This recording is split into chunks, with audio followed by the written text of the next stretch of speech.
Depuis un temps, Kinshasa n'a pas connu pareil cas. 24 heures après l'adresse du chef de l'État et garant de la nation Félix-Antoine Tshisekedi Tshilombo sur les mesures préventives du coronavirus, la peur s'installe de plus en plus dans la ville la plus mouvementée du pays. Interdiction de tous les voyages de Kinshasa vers les provinces et des provinces vers Kinshasa afin de permettre le confinement de la ville de Kinshasa, foyer de la pandémie. Les activités ralenties, circulation réduite, ce qui porte à croire que le message du premier citoyen congolais a atteint la cible.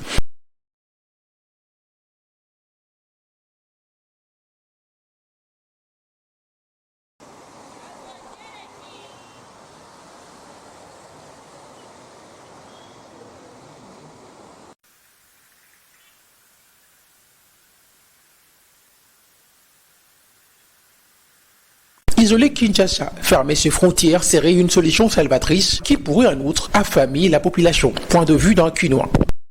Si la mesure est salutaire, c'est vrai qu'il faut protéger la population. Ça, c'est un devoir pour les autorités. C'est normal qu'ils prennent une telle décision. Mais malheureusement, il ne faut pas copier pour copier.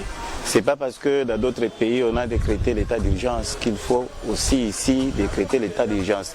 À cela même s'ajoute l'isolement de la ville de Kinshasa, parce qu'il faut appeler ça ainsi. Kinshasa est maintenant mise en quarantaine. En quarantaine, ça va tenir pendant combien de temps? Parce que ici les gens vivent au jour le jour. Les gens vivent au jour le jour. Et puis maintenant là, quand vous voyez dans les marchés qui sont restés opérationnels, ils sont pris d'assaut par la population qui se démène tant bien que mal pour essayer de s'approvisionner, faire des provisions. Je dirais ceci, un fonctionnaire de l'État, avec les peu qu'il gagne, il peut faire des provisions de combien de jours? Donc, cette mesure-là, bien que salutaire, elle affame la ville de Kinshasa. Et il y aura des conséquences. C'est comme qui dirait, à une mesure qui est salutaire, il y a des conséquences négatives qui vont en découler. Et ici, les pondous vont venir d'où? Les poissons vont venir d'où? Elles, les autorités, ont toutes les possibilités pour s'approvisionner parce qu'elles ont les moyens. Elles ont les moyens. Mais les petits fonctionnaires, qu'est-ce qu'il a comme moyen pour s'approvisionner? Aux différents ports de la ville. Là, le constat que j'ai fait, c'est que les prix des denrées alimentaires commencent à monter en flèche. Par exemple, une mesure. Au niveau du port, là où on va moins cher, une mesure de maïs qui revenait à 800 francs, maintenant, elle a déjà atteint, en un seul jour, un jour après, elle a déjà atteint 1200 francs congolais. Et après les jours qui vont suivre, ce sera quoi? Bon, en plus de cela aussi, j'ajouterai pour les comptes du gouvernement central. C'est que ailleurs, on a pris comme mesure aussi, décision pour les opérateurs économiques, de les aider. Il y a des magasins qui sont fermés, il y a des shops qui ne fonctionnent pas, les gens vivaient de ça.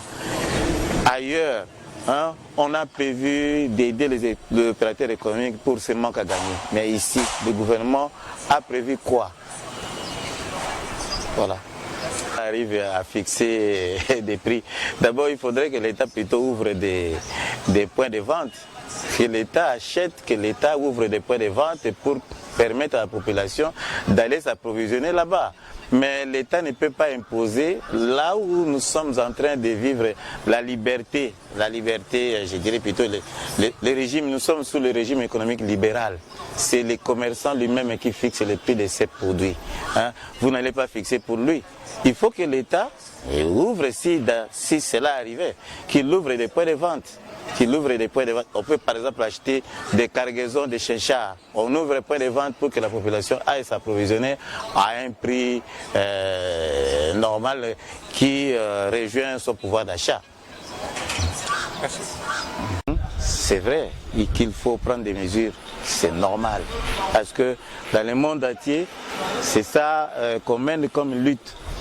Mais il fallait ici chez nous renforcer, comme on n'a pas encore trop de cas, renforcer plutôt les contrôles à l'entrée ou à la sortie.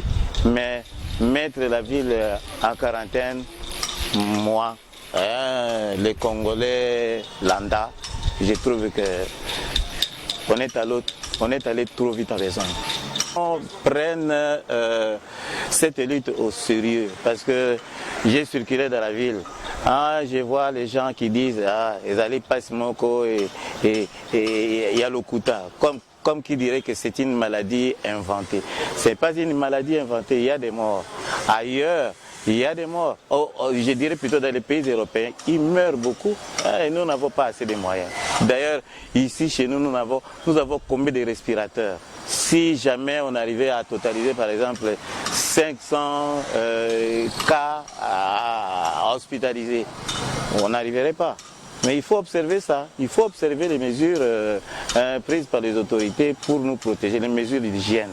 Mais de la même façon aussi, je demanderai aux autorités d'être quelque peu, je dirais, de ne pas trop frapper parce que la population risque de se retourner contre elle.